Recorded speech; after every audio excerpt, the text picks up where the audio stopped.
اللهم صل على محمد وآل محمد. اعوذ باللہ السمیع العلیم من الشیطان اللعین الرجیم. لا حول ولا قوة الا باللہ العلی العظیم. بسم اللہ الرحمن الرحیم. الحمدللہ رب العالمین والصلاة والسلام علی اشرف الانبیاء والمرسلین وآلہ الطیبین الطاہرین المعصومین المظلومین ولعنۃ اللہ علی اعدائہم اجمعین من الآن الی یوم الدین. اما بعد فقد قال رسول اللہ صلی اللہ علیہ وآلہ وسلم من کنت مولاہ فہذا علی مولاہ. اللہم وال من والاہ وعاد من عاداہ وانصر من نصرہ واخذل من خذلہ. صلوات. اللهم صل على محمد وآل محمد. سامعین، چونکہ یہ مسلسل گفتگو ہے اس لیے گزارش ہے کہ اگر آپ یوٹیوب کے اوپر دیکھ رہے ہیں تو اور اگر آپ کو دلچسپی پیدا ہو رہی ہے اس مضمون میں، اس موضوع میں، تو کوشش کیجئے کہ شروع سے پہلی مجلس سے آپ اسے دیکھنے کی کوشش کریں، اس لیے کہ ساری چیزیں روز دہرانا ممکن نہیں. میں نے عرض کیا تھا کہ وجہ اس مجلس کی اور مقصد اس مجلس کا، اس بیان کا یہ ہے کہ اپنے گھر کے بچوں کے سامنے، ان بچوں کے کہ جو اب عنفوان شباب میں داخل ہو رہے ہیں، اب اپنی زندگی کی دہلیز پر، بالغ زندگی کے مقام پر قدم رکھنے والے ہیں اور فرش ازا سے وابستہ ہیں، اس انفارمیشن ایج میں ان کے ذہن میں لامحالہ یہ سوالات اٹھیں گے. یہ وہ زمانہ نہیں رہ گیا کہ جب ایک خاص قسم کی بات، ایک محدود قسم کی بات ہوتی رہے اور لوگ اس کے آگے کچھ نہ جانیں اور کوئی سوال نہ کر سکیں. تو مختلف قسم کے سوالات اٹھیں گے. مثلاً یہ کہ یہ تاریخی واقعہ آخر کن تدریجی مراحل سے رونما ہوا، گزر کے رونما ہوا، تاریخ میں کن تدریجی مراحل سے گزر کے رونما ہوا. اور یہ سوالات اگر کسی کے ذہن میں خود سے نہ بھی اٹھ رہے ہوں تو وہ مواد جو موجود ہے ہر طرح کا، ان لوگوں کا کہ جو مسلمان ہیں، اپنے کو مسلمان کہتے ہیں، مسلمانوں کی اکثریت ہے، مگر واقعہ کربلا کو اس نقطۂ نظر سے نہیں دیکھنا چاہتے جس نقطۂ نظر سے فرش ازا سے وابستہ جتنے لوگ ہیں وہ دیکھتے ہیں. تو وہ اس سلسلے میں طرح طرح کے اپنے تعویلات جو پیش کرتے ہیں، وہ تعویلات انٹرنیٹ کے ذریعے سے، دوسرے ذرائع سے تمام بالغ ہوتے ہوئے اذہان تک جو ابھی عنفوان شباب میں ہیں یا جو بچے ہیں ان تک پہنچتی ہیں، تو وہ سوالات ان تک آتے ہیں. دوسرے، جب ہمارا بچپن تھا تو ہم اس بات سے شاید نہیں واقف تھے، اور شاید اس زمانے میں کسی حد تک یہ دلچسپی کم بھی تھی کہ جو ویسٹرن اسکالرشپ کو، ویسٹرن ہسٹوریکل اسکالرشپ کو اسلام کی نمود کی تاریخ میں اور اسلام میں ہونے والے اختلافات میں آج ہے. اس لیے ان کے لکھے ہوئے تمام مواد، جن میں بعض بہت اچھے ہیں کیونکہ انہوں نے تحقیق کر کے، چونکہ ریفرنسز، کیونکہ وہ ہسٹورینز ہیں، اس لیے ان کی مجبوری ہے کہ اگر وہ کوئی بات لکھتے ہیں تو اس کے ساتھ اس کا ریفرنس لکھنا ہوتا ہے. ان کی مجبوری کہہ لیجیے یہ کہ یہ ان کا ڈسپلن ہے کہ ان کو اپنی بات کو ثابت کرنے کے لیے وہی ریفرنسز دینے ہوتے ہیں، اور اس ریفرنسز سے کسی بھی آج کے دن میں ایک سنسیئر طالب علم سنجیدگی سے جو چیزیں جاننا چاہتا ہے اس کو وہ حوالے مل جاتے ہیں، جن حوالوں کو وہ خود سے دیکھ سکتا ہے۔ اور یہ حوالے بحمد اللہ آج جو کسی زمانے میں دستیاب ہونا بڑا مشکل تھا، انٹرنیٹ پر کھلے عام موجود ہیں۔ ساری کتابیں، تاریخ طبری ہو یا اور کوئی کتاب ہو، ہر قسم کی کتابیں، اوریجنل کتابیں کہ جن سے حوالے نکالے جاتے ہیں، تو وہ ساری کتابیں موجود ہیں، تو کوئی بھی ریفر بیک کر سکتا ہے ان کو۔ اور یہی دعوت میں نے پچھلی بار دی تھی کہ برائے مہربانی دونوں چیزیں شروع کیجئے۔ ایک تو یورپین ہسٹورینز کیا لکھ رہے ہیں اس کو پڑھنا شروع کیجئے، اور اس کے ساتھ ساتھ ان میں مختلف قسم کے اسکولز آف تھاٹس ہیں آپس میں، جیسا کہ ہوتا ہے ایکیڈمکس میں مختلف اسکول آف تھاٹس ہیں الگ الگ ایکسٹریمز تک، تو ان کو پڑھیے، اور ان کو پڑھنے کے بعد سے جو وہ لکھ رہے ہیں اس کا خود تنقیدی مطالعہ کرنے کے بعد، اب جو کتابیں، جن کتابوں کے اوپر بنیاد ہے ان کتابوں کے پڑھنے کے بعد، ان کے جو دلائل ہیں وہ بھی پڑھنے کے بعد، مسلمانوں میں وہ لوگ جو دلائل پیش کر رہے ہیں جن کے عقائد آپ کے عقائد سے ذرا مختلف ہیں، ان کو دیکھنے کے بعد،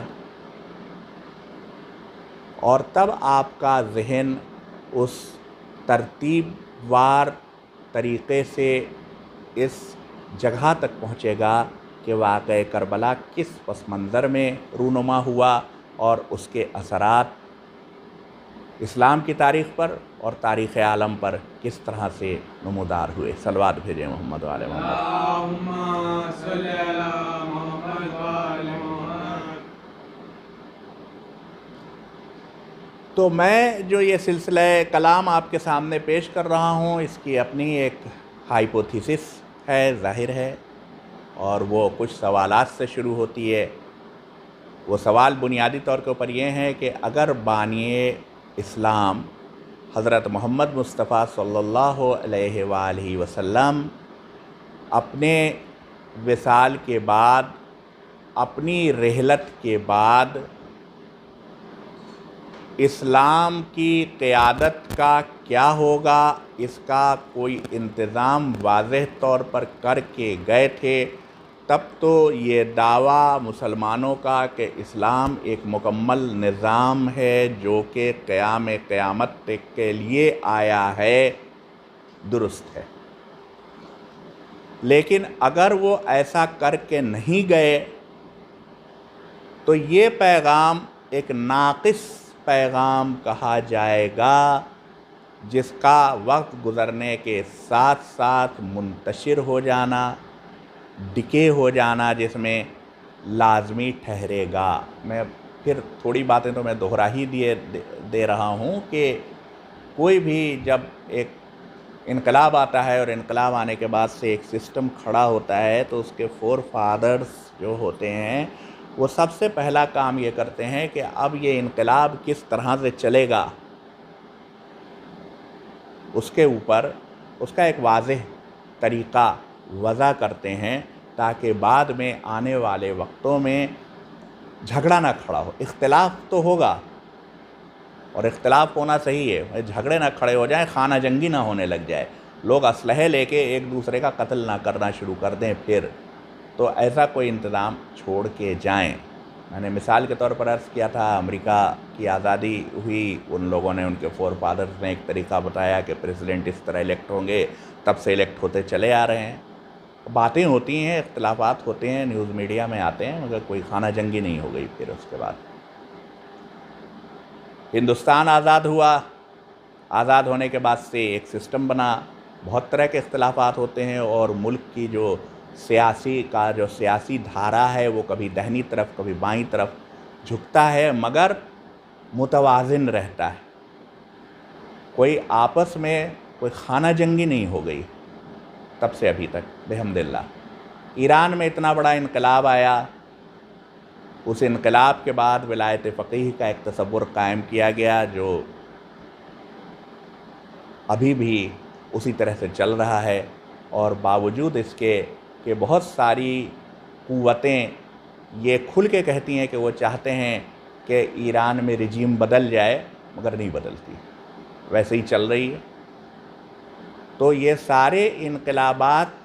جن لوگوں نے لائے ان کو کہا جائے گا کہ وہ دور رس نگاہیں رکھتے تھے، بالغ نظر تھے، ان کو پتہ تھا کہ جب ان کی آنکھیں بند ہو جائیں گی اس کے بعد بھی یہ سسٹم باقی رہے گا، تو اس سسٹم کا کیا ہوگا۔ تو یہ دیکھنا پڑے گا کہ یا تو رسول اللہ صلی اللہ علیہ وآلہ وسلم نے ایک واضح نظام تشکیل دیا ہو کہ یہ میتھڈ اور پروسیجرز ہوں گے کہ جن کے ذریعے جب میری آنکھیں بند ہو جائیں تو تم اپنا امیر اور سردار اور رہبر چن لینا، کیونکہ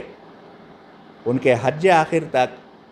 اسلامی اثر تقریباً سارے عرب کے اوپر پھیل چکا ہے۔ اب وہ صرف مدینے تک محدود نہیں ہے، صرف حجاز تک محدود نہیں ہے، صرف مکے اور مدینے کے بیچ میں نہیں ہے، بہت دور دور تک پھیل چکا ہے۔ تو آخر اس اتنے بڑے سسٹم کا انتظام کیسے ہوگا؟ تو یا تو ایک طریقہ، باقاعدہ طریقہ بتا کے جائیں کہ جب میں نہ رہوں تو یہ طریقہ اپنانا، یہ میتھڈز اپنانا، اور ان طریقوں سے اپنا رہبر منتخب کر لینا، اپوائنٹ کر لینا اس کو، کوئی جھگڑے کی بات نہیں۔ یا پھر یہ بتا کے جائیں کہ جب میں نہ رہوں تو یہ صاحب کسی کو بھی،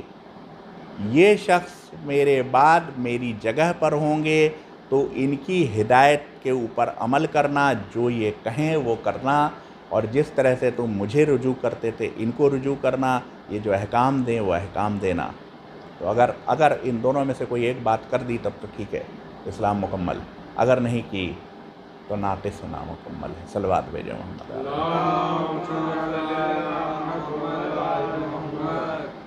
تو سب اس بات پر متفق ہیں کہ رسول اللہ صلی اللہ علیہ وآلہ وسلم نے کوئی ایسا پروسیجر اور میتھڈ نہ تو قرآن میں آیا تفصیلاً، اور نہ رسول اللہ نے کسی حدیث میں بیان کیا کہ جس میں وہ بتاتے کہ جب میں نہ رہوں تو اس طریقے سے اپنا رہبر اپوائنٹ کر لینا۔ اگر کیا ہوتا تو عام مسلمانوں نے جو رہبر منتخب کیے 1 2 3 4 ایک کے بعد ایک، اور جن کو آج تک راشدون کہا کرتے ہیں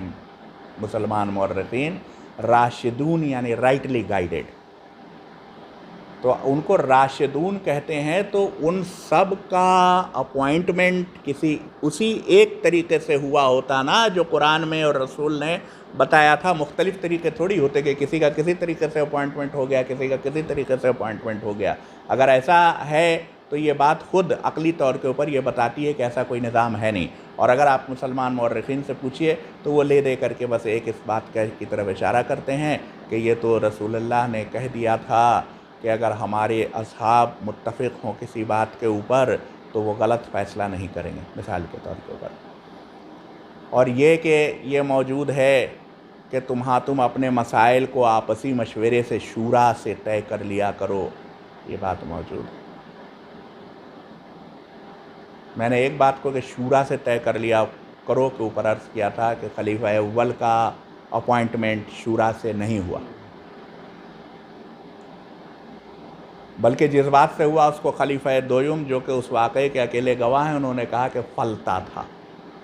فلتا مانے ایٹ رینڈم، یوں ہی جذباتی طور پر at the spur of the moment ایک کام ہو گیا تھا جس میں شر ہونے تھے، مگر اس وقت جس وقت انہوں نے کہا تھا ان کو لگتا تھا کہ اللہ نے امت کو اس کے شر سے بچا لیا، تو انہوں نے کہا تھا اللہ کا شکر ہے کہ اس نے امت کو اس فلتا کے شر سے بچا لیا۔ اور میں نے یہ عرض کیا تھا کہ یہ اس وقت وہ کہہ سکتے تھے کیونکہ ابھی تک جو شر تھا وہ ان کی نظروں سے پوشیدہ زیر زمین تہ کے نیچے پروان چڑھ رہا تھا، جس کے نتیجے میں کچھ ہی دنوں بعد خود ان کا قتل ہوا، جس کے نتیجے میں اسی لیے میں نے پچھلے سال یہ بات عرض کی تھی کہ عام طور پر لوگ پہلے فتنے کی شروعات کہتے ہیں. پہلا فتنہ کہاں سے؟ قتل حضرت عثمان سے. میں نے کہا تھا غلط کہتے ہیں. پہلے فتنے کی شروعات بظاہر، یعنی جب فتنہ ظاہر ہو گیا، فتنہ تھا تو پہلے سے. وہی بات جو میں نے کہی ابھی، یہ ممکن نہیں کہ حضرت عمر کے ایسے لیڈر کو آنن فانن میں قتل کر دیا جائے، کوئی وجہ نہ ہو اس کی وجوہ بھی بتدریج دھیرے دھیرے جمع ہوئی تھی، تب وہ قتل ہوئے تھے. تو میری درخواست یہی تھی، پچھلی بار میں نے کی تھی، پھر دہرا دے رہا ہوں کہ پہلے فتنے کو تھوڑا پریپون کیجئے. پہلے فتنے کی شروعات مقتل حضرت عمر سے ہوتی ہے. جب حضرت عمر قتل ہوئے تب سے کم از کم پہلے فتنے کی بظاہر شروعات، اگر آپ اس سے پہلے نہیں لے جانا چاہتے تو، حالانکہ شروعات پہلے ہوئی تھی، لیکن اگر قتل ہی خلیفہ کا اگر اس بات کی بنیاد بنے گا، خون بہنا ہی بنیاد بنے گا، تو آپ مقتل حضرت عمر سے پہلے فتنے کو جوڑ سکتے ہیں. وہ کیوں ہوا تھا، کس طرح ہوا تھا، اس کے اسباب کیا تھے، کس نے کیا تھا، اس کے پیچھے سوشیو ایکونامک عوامل کون سے چل رہے تھے، اور اس کے ریاکشن میں کیا ہوا تھا، یہ سب باتیں میں پچھلے سال عرض کر چکا ہوں، اور اسی چینل کے اوپر وہ ریکارڈ موجود ہیں. اگر آپ کو دلچسپی ہے تو آپ ضرور دیکھ لیجئے گا. صلوات بھیجیں محمد و آل محمد.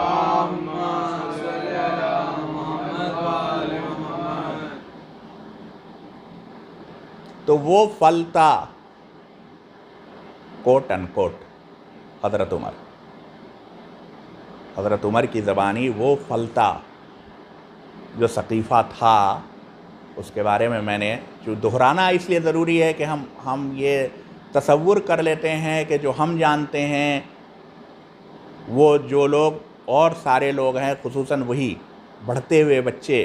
وہ بھی جانتے ہوں گے. ان کی نظر میں ڈیٹیلز ہونی چاہیے. ہر ایک کو اتنی فرصت نہیں کہ پوری طرح سے ایک ایک چیز پڑھ لے گا. تو ان کے نظر میں پورے اس کی جو تفصیلات ہیں وہ ہونی ضروری ہیں. اس لیے دہرانا مجبوری ہے، ورنہ شاید نہ دہراتے. ایک بڑا پیارا سا شعر ہے فارسی کا، یاد آ کے پڑھ دے رہا ہوں کہ تازہ خواہی داشتن گر زخم ہائے سینہ را. اگر سینے کے زخم کو تازہ رکھنا چاہتے ہو، گاہے گاہے باز خاں ان قصے پارینہ را. اس پرانے قصے کو تھوڑے تھوڑے دنوں کے بعد پھر سے پڑھ لیا کرو. تو اس پرانے قصے کو، بیتی ہوئی بات کو اگر چاہتے ہو کہ جو سینے پر زخم ہیں وہ تازہ رہیں، تو تھوڑے تھوڑے دنوں بعد اس پرانے قصے کو پھر سے پڑھ لیا کرو. اور اس سے زیادہ گہرا زخم سینے پر کیا ہو سکتا ہے کہ رسول اللہ صلی اللہ علیہ وآلہ وسلم کی امت میں ان کے آنکھ بند ہونے کے 50 برس آدھی صدی کے وقفے میں تلواریں چلنے لگیں، ایک دوسرے کا خون بہاتے ہوئے. ان کے امتی نہیں، صحابہ کرام دکھائی دیتے ہیں. اس سے بڑا زخم کیا ہو سکتا ہے کسی بھی مسلمان کے سینے کے اوپر؟ تو اسے یاد رکھنا. جو لوگ اس کو سویپنگ بلو دی کارپیٹ جس کو کہا جاتا ہے، سویپنگ انڈر دی کارپیٹ انگریزی میں کہا جاتا ہے، کہ قالین کے نیچے چھپا دو، اب سب ٹھیک تھا، ایسا نہیں. وہ کوئی ریزنیبل انسان مانے گا نہیں کہ سب ٹھیک تھا. اگر سب ٹھیک تھا تو اتنا خون کاہے کو بہا تھا؟ اگر سب ٹھیک تھا، اگر سب دوست تھے، اگر سب متفق تھے کسی بات پر، جیسا رسول اللہ نے فرمایا تھا، وہ غلط نہیں فرمایا تھا کہ ہمارے اصحاب متفقہ طور پر کوئی غلطی نہیں کر سکتے. تو اگر اصحاب متفق ہوتے تو غلطی نہیں ہوئی ہوتی. اصحاب متفق بھی نہیں تھے، میں عرض کر چکا ہوں. تو ادھر رسول اللہ صلی اللہ علیہ وسلم کی آنکھیں بند ہوئیں. یہ خبر باہر پہنچی ان کے حجرے سے کہ رسول اللہ کا وصال ہو گیا. مسجد میں جو لوگ جمع تھے ان میں ظاہر زبردست بے چینی پیدا ہوئی، اور جو کچھ ہوا وہ پچھلی مجلسوں میں سن لیجئے گا. اس کے بعد سے کوئی شخص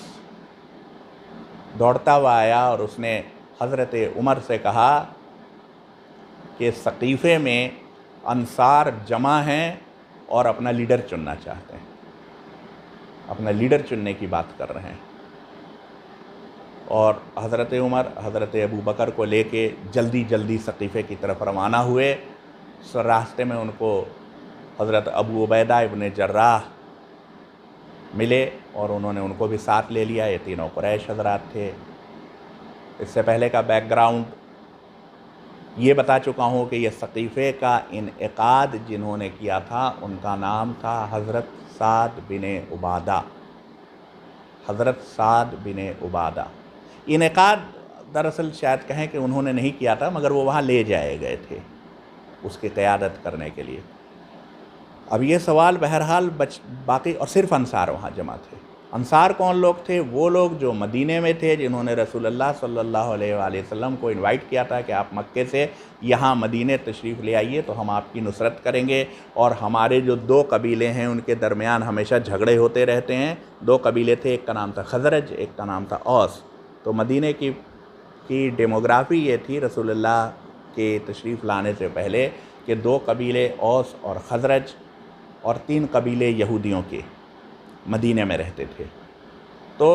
یہ کہ یہ دونوں قبیلے ہمیشہ آپس میں لڑتے رہتے تھے، اور یہودیوں کے قبیلے جو تھے ان میں سے کچھ ان سے اور کچھ ان سے الائنڈ تھے، کچھ ان کے ساتھی تھے، کچھ ان کے، کچھ اوس کے، کچھ خزرج کے۔ تو اگر لڑائی ہوتی تھی، تلواریں چلتی تھی، تو وہ اکارڈنگلی جو جس کا ساتھی تھا وہ اس کے ساتھ ہوا کرتا تھا۔ تو یہ لوگ جب ان کو پتہ چلا تھا تو یہ مکے میں جا کے انہوں نے رسول اللہ سے کہ وہاں پر رسول اللہ یہ پیغام دے رہے ہیں، اور اس پیغام سے متاثر ہو کے کچھ لوگ آئے تھے، تو انہوں نے جا کے رسول اللہ سے درخواست کی تھی کہ آپ مدینے تشریف لے چلیں، یہاں قریش آپ کو ستا رہے ہیں، وہاں مدینے میں ہمیں آپ کی ضرورت ہے کہ آپ ہمارے درمیان امن اور چین اور صلح کروا دیں تو ہم آپ کی نصرت کریں گے۔ نصرت وہی لفظ ہے، مدد، وہی لفظ جو رسول اللہ نے اپنی دعا میں جس کے بھی میں نے تلاوت کی آگے کہا ہے کہ وَانصُرْ مَن نَصَرَهُ، اس کی نصرت کر جو ان کی یعنی حضرت علی کی نصرت کرے۔ تو اوس اور خزرج 2 قبیلے تھے، دونوں میں بہت لمبی گفتگو ہوگی تو بہت ساری چیزیں، تو رسول اللہ نے آنے کے بعد سے ایک معاہدہ کرایا، اس معاہدے میں سب شامل تھے، اوس اور خزرج اور یہودی قبائل بھی وغیرہ وغیرہ۔ اس کے بعد سے پھر یہ وقت گزرتا گیا، قریش بار بار حملہ کرتے رہے مدینے پر اور بار بار سازشیں کرتے رہے۔ قریش کون؟ مکے کا وہی قبیلہ جس سے خود رسول اللہ صلی اللہ علیہ وآلہ وسلم سے، جو ان کا جانی دشمن تھا، جو ہمیشہ آخر تک ان کی مخالفت کرتا رہا۔ تو قریش بار بار کوشش کرتے رہے کہ کسی طرح سے رسول اللہ کے اس سپورٹ کو ختم کر دیں، یہاں تک کہ فتح مکہ ہوئی۔ اب یہ حضرت سعد بن عبادہ جو تھے یہ خزرج کے سردار ہوا کرتے تھے، اوس کے سردار تھے، انہی کے ہم نام، سعد ان کا بھی نام تھا، حضرت سعد بن معاذ۔ سعد بن معاذ کی شہادت ہو گئی تھی جنگ خندق میں ایک تیر لگ کے، کہ بعد میں مطلب تیر کے ایفیکٹ سے ان کے ہاتھ میں کوہنی میں تیر لگا تھا، اور اس سے ہونے والے سیپٹک سے ان کی کچھ دنوں بعد سے ان کی رحلت ہو گئی تھی۔ تو جب حضرت سعد بن معاذ کا انتقال ہو گیا تو سعد بن عبادہ جو تھے وہ عام طور کے اوپر تمام انصار کے سردار، اب سردار ہونے کا وہاں آپ خود ہی سمجھ سکتے ہیں کہ انصار کے سردار جبکہ رسول موجود ہیں تو کون سی سرداری؟ انصار کے سردار تو کون سی سرداری؟ تو سرداری نہیں، ایک ریپریزنٹیٹیو، یعنی انصار کی باتوں کو، مسائل کو، سارے انصار کو بھیڑ نہ لگانی پڑے رسول کے سامنے، تو سعد بن عبادہ آ کے اگر ان کے کوئی کنسرن ہے تو رسول اللہ صلی اللہ علیہ وآلہ وسلم سے بیان کر لیا کرتے تھے اور وہ حل ہو جائے۔ جب فتح مکہ ہو گئی اور فتح مکہ کے بعد سے وہ لوگ کے جو ابھی تک کے سب سے بڑے دشمن تھے، جن میں سب سے خاص نام ابو سفیان کا ہے، تو ان سب کو رسول اللہ نے معاف فرما دیا، بہت مشہور ہے، نہ صرف معاف فرما دیا بلکہ کہا ان کو مؤلفۃ القلوب، ان کو تالیف قلب کے لیے بعد میں جو بھی مال غنیمت ملا اس کا تقریباً سارا انہی لوگوں کو دے ڈالا تھا، جس کے اوپر ایک پر جو انصار تھے ان کو انیشیلی شکایت ہوئی تھی کہ یہ کیا اب آپ، اور یہی سعد بن عبادہ ہی گئے تھے کہنے کے لیے یہ بات کہ کیا یہ سب لوگ یہ کہہ رہے ہیں کہ یہ کیا ہوا، کیا اب آپ اپنے رشتہ داروں کو ہمارے اوپر پرائرٹی دے دیں گے، کیا آپ نے ہمیں کچھ نہیں دیا؟ اور سارا مال و زر قریش کے لوگوں کو دے دیا۔ تو رسول اللہ صلی اللہ علیہ وآلہ وسلم نے کہا تھا کہ سب لوگوں کو بلا لاؤ تو میں جواب دوں گا۔ تو جتنے انصار کے لوگ تھے وہ وہاں جمع ہوئے، تو رسول اللہ نے ایک تقریر فرمائی، اور اس تقریر کے 2-3 خاص باتیں۔ پہلی بات انہوں نے کہا کہ دیکھو ان کو اس وجہ سے دیا ہے کہ یہ آج تک اسلام کو نہیں جانتے تھے، تو ان کی تالیف قلب ہو سکے، مؤلفۃ القلوب اسی لیے کہا جاتا ہے ان کو، ان کی تالیف قلب ہو سکے، ان کو ایک طرح سے ایک انعام دیا ہے، خوش کرنے کے لیے دے دیا ہے کہ یہ ساتھ رہیں، ہمارے ساتھ آئیں۔ اور کیا تم یہ نہیں پسند کرتے ہو کہ رسول خود تمہارے ساتھ، یہ بھیڑ بکریاں اور یہ سامان ان کو لے جانے دو، رسول کو تم لے جاؤ۔ اور اس کے آگے انہوں نے کہا تھا، یہ جملہ خاص ہے، اس کے آگے انہوں نے کہا تھا کہ اگر 2 راستے جا رہے ہوں اور انصار ایک راستہ منتخب کر لیں تو میں انصار والے ہی راستے کو منتخب کروں گا۔ اگر 2 راستے ہوں اور انصار اتنے اہم ہیں اور ان کی اتنی خدمات ہیں کہ اگر وہ ایک راستہ منتخب کر لیں تو میں اسی راستے کو منتخب کروں گا۔ تاریخ میں ہے، جو واقعہ نگار ہیں انہوں نے لکھا ہے کہ جب رسول اللہ یہ تقریر کر رہے تھے تو انصار کی آنکھوں سے آنسو بہنے شروع ہوئے، اور اتنا روئے کہ ان کی داڑھیاں آنسوؤں سے تر ہو گئی تھیں، اور انہوں نے کہا تھا یا رسول اللہ ہمارے لیے آپ کافی ہیں۔ لیکن یہ بات دوسری طرف قریش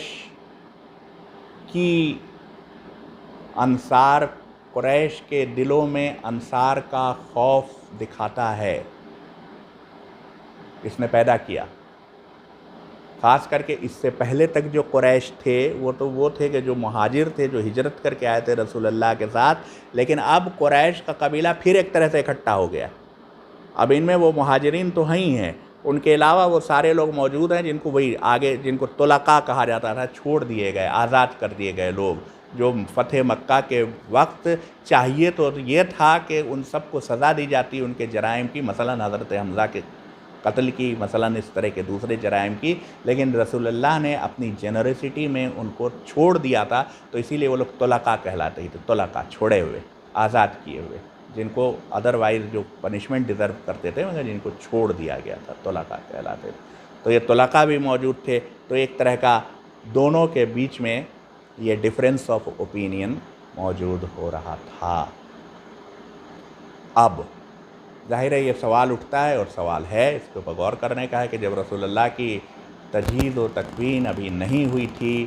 تو انصار کو بھی اتنی جلدی کیوں ہوئی کہ وہ سقیفے میں جا کے جمع ہوئے، حالانکہ وہ خلیفہ چننے، رسول کا نائب چننے کے لیے نہیں گئے تھے، وہ اپنا ریپریزنٹیٹو چننے کے لیے گئے تھے۔ اور جب وہ گئے تو سعد بن عبادہ کو تیز بخار تھا، وہ لوگ ان کو پھر بھی اٹھا کے لے گئے تھے کمبل میں لپیٹ کے کہ وہ وہاں تھے، اور یہ تقریباً اس بات پر متفق ہو رہے تھے کہ سعد بن عبادہ کو اپنا ریپریزنٹیٹو چن لیں۔ تب تک یہ تینوں حضرات، کون تین؟ حضرت عمر، حضرت ابوبکر، حضرت ابو عبیدہ ابن جراح، یہ لوگ وہاں پہنچے۔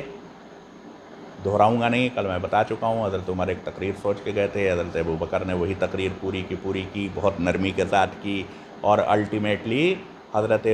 جب انصار کسی طرح تیار اور نہیں ہوئے اور صاف لگ رہا تھا کہ وہاں پر ڈویژن ہو جائے گا، تو حضرت عمر نے جلدی سے حضرت ابوبکر کا ہاتھ پکڑا، انہی کی روایت ہے، انہی کے الفاظ ہیں، کسی اور نے نہیں بیان کیے ہیں، کا ہاتھ پکڑا اور کہا کہ میں بیعت کرتا ہوں۔ پھر حضرت ابو عبیدہ ابن جراح نے کیا یہی، اور پھر چونکہ سعد بن عبادہ خزرج کے تھے، اور ہمیشہ جہاں پرانی لڑائیاں ہوتی ہیں وہاں کچھ نہ کچھ چپکلش باقی رہتی، تو اوس کے قبیلے کے کچھ لوگوں کو یہ لگا کہ یہ بہتر ہے، کہیں اگر سعد بن عبادہ لیڈر ہو گئے ہوتے پورے تو ممکن ہے کہ اوس کی پوزیشن پھر سیکنڈری ہو جاتی، اوس پھر دب جاتے جیسے پرانی رسول اللہ کے آنے سے پہلے کی لڑائیاں ہوا کرتی تھیں۔ تو اس لیے ان میں سے کچھ نے بھی بڑھ کے حضرت ابوبکر کی بیعت کی، اور پھر اور لوگوں نے کی، اور اس میں اتنا ہنگامہ، شور شرابہ ہوا کہ لوگ اس طرح سے کود پھاند رہے تھے کہ سعد بن عبادہ جو کہ ایک کمبل میں لپٹے ہوئے ایک طرف لیٹے تھے، ان کے اوپر چڑھ کے لوگوں نے جانا شروع کیا، اور کسی نے چلا کے کہا جو کہ سچ نہیں تھا کہ ارے تم نے ان کو مار ڈالا، یعنی محاورتاً کہ تم نے ان کو مار ڈالا، اور حضرت عمر کا خود بیان ہے کہ انہوں نے کہا کہ اللہ نے ان کو مار ڈالا۔